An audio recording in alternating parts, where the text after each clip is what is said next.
Hello, I'm Miss Tess. We're back again reading the book called The Lamb. We are on chapter 6, The Rescue Plan. God created the world to be a perfect place, but when Adam and Eve decided that they did not want to trust God anymore, the perfect world was spoiled.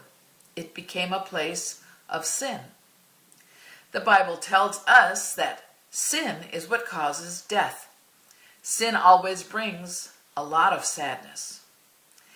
But then God told Adam and Eve some really good news. He had a rescue plan. One day, he would send a Savior to save people from all the bad things that happened because of sin. He would free people from being on Satan's side, and people could be on God's side again. God said that the Savior would even save people from the second death. If people believed God, trusting what he said was true, then he would make them perfect. Only perfect people can live in a perfect heaven. But there was still one big problem.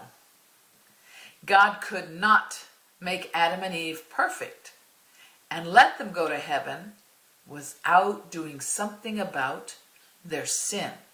Sin can never enter heaven. Keep that in mind. God cannot leave sin unpunished.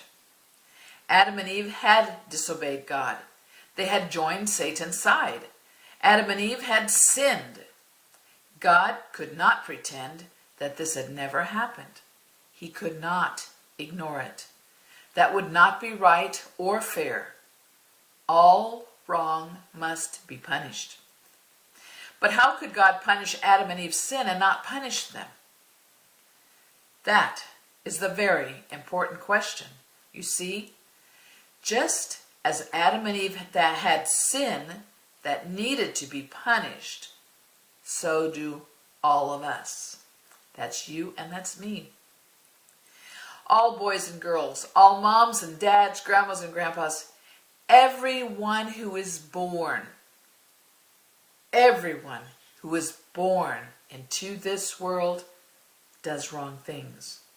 We all sin. We're just like Adam and Eve. Everyone needs to know how God can punish sin without punishing people. This is really important.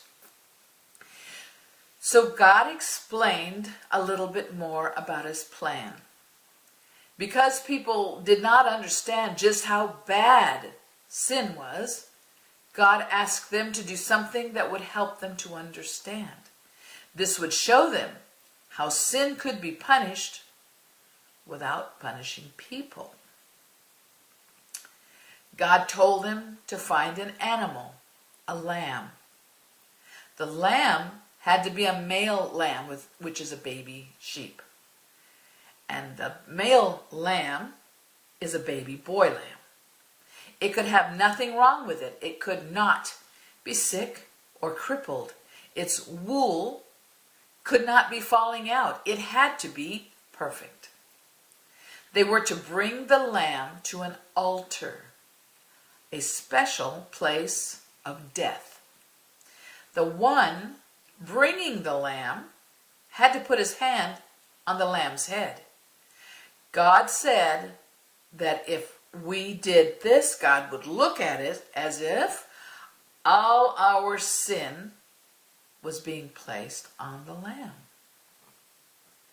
In Leviticus chapter 1, verses 3 through 4, it says, a little bit more explanation. It says, he is to offer a male lamb without defect.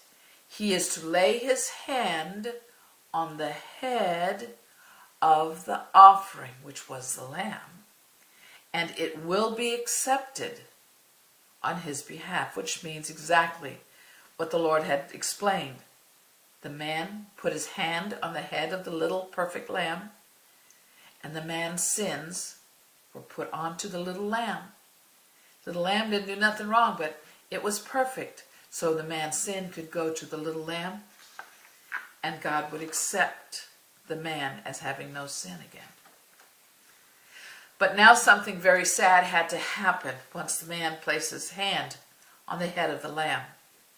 Remember how death came into the world because of sin? Well, because the lamb now had the man's sin, it had to die. The man or the person who brought the lamb had to kill it. That was so sad. This helped the people to see that it was the man's sin which put the lamb to death. God asked people to do this so that they could understand his plan, how important and how very, very important it is to not sin. How God would punish sin without punishing people. The lamb was punished instead of the man. The man did what God said because he trusted God. He believed that the lamb was punished in his place. When the man died, God would make him perfect and he could live in heaven.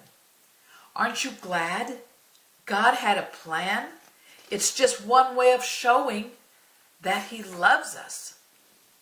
In Samuel, the second book of Samuel, verse 14, out of chapter 14, it says, God devises ways so that a banished person may not remain estranged from him. That's a lot of big words, and it just means that God made a way so that those of us who sin can be forgiven. Very important lesson. We are going to go ahead and move on to chapter 7 because it's going to explain a little bit more about right and wrong and make all this a little bit clearer for us, okay? So come back for chapter 7. I'll see you in a minute.